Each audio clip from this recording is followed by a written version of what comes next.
everyone, how you guys feeling today? I hope you guys are doing well and in a peak of health.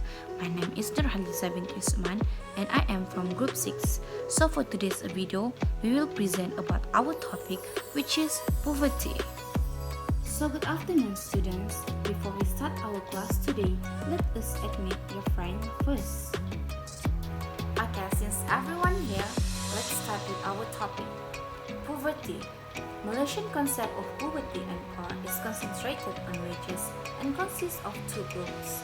Extreme poverty is characterized as households that do not earn enough money to fulfill basic needs such as food, clothing, and shelter, while poor households are characterized as those that fall short of certain consumption rates that are considered essential to preserve decency in society, such as those that cannot afford healthcare and schooling.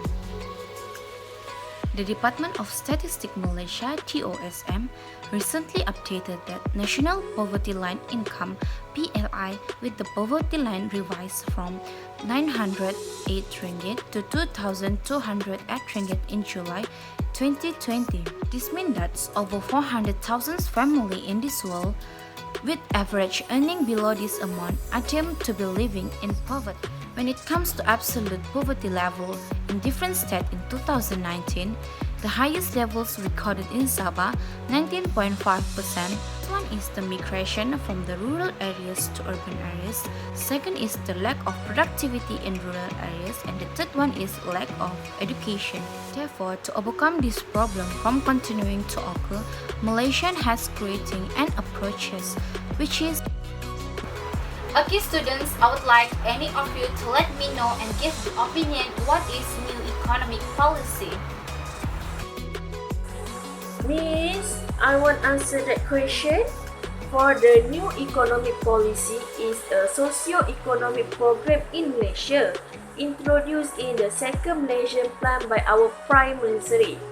The explicit goal for the new economic policy is to achieve the national unity and the national integration, and it has been formulated in context of two-pronged strategy, which is the firstly is reduce and ultimately eradicate poverty by increasing the income and increasing the opportunity of employment for the Malaysian regardless of the race. The secondly is accelerate the process of restructuring the Malaysian economy to be in balance in order to reduce and subsequent according the economic function. That's all for me. Thank you. Thank you Suhana for your willingness for giving the opinion. Not only that students, for your information, the goal of the new economic policy is to transform the Malaysian economy to become one with high incomes and quality growth. Okay class, how to improve the new economic policy?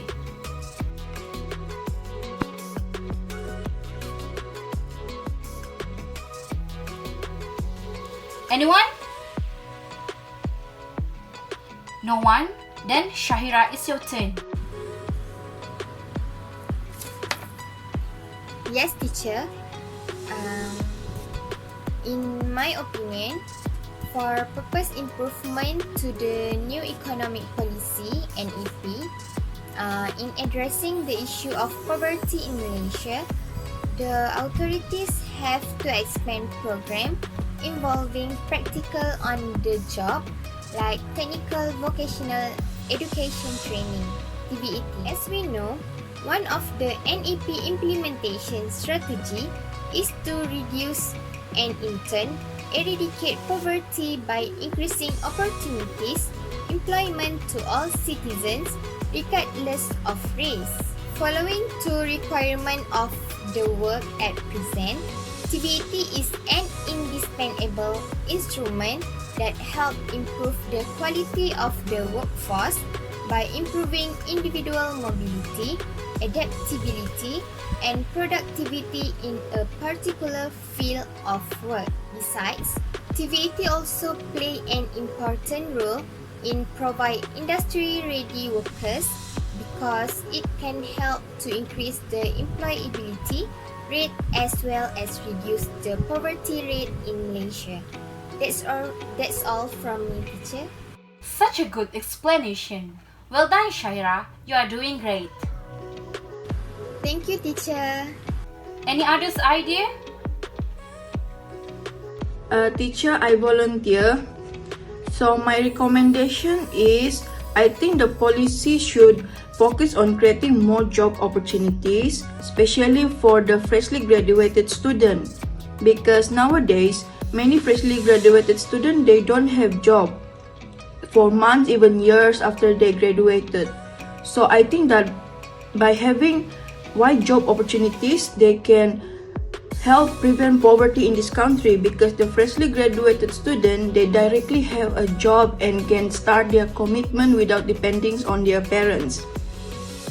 And I also think that they should address about the workforce and tertiary education, because I think people with tertiary education, they tend to have more soft skills such as communication, decision making, or teamwork. So this will ensure that Malaysia will have a well-rounded and employable freshly graduated student to enter the workforce. So that's all my opinion. Thank you, teacher. You got that point, Jia. Based on what your friends' idea how to improve this policy, such as the authority has to expand program involving practical on-the-job like technical vocational education training TVET, and creating more job opportunities and improve workplace. Teacher, may I try? Okay, in my opinion, a suggestion or improvement that can be made for the new economic policy is the prioritize to all races without discrimination. The weakness that I saw in the new economic policy is the priority of the Malay only by opening up jobs opportunities for them. And this also assume that the new economic policy as a policy of discrimination against the non-Malay. Therefore, the new economic policy should give preference to all the major races in Malaysia, especially for the Malays, Chinese, and Indians. That's all from me. Thank you. Oh, thank you, Shafiq, for your additional information. In conclusion, the government needs to work to improve our economic policy to eradicate poverty by providing various training to improve skills, namely TVET, offering more employment opportunities so that the people can work to meet daily needs that will enhance our country's economic growth, and to prioritize all races without discrimination. Interracial understanding must exist in our country to further strengthen the relationship so that the well-being of people is guaranteed and maintain the harmony in our country. We will end our class today. Thank you for everyone's cooperation and participated and being active to answer all my questions. Till we meet again in the next class. Thank you, everyone. Thank you, Miss. Bye-bye.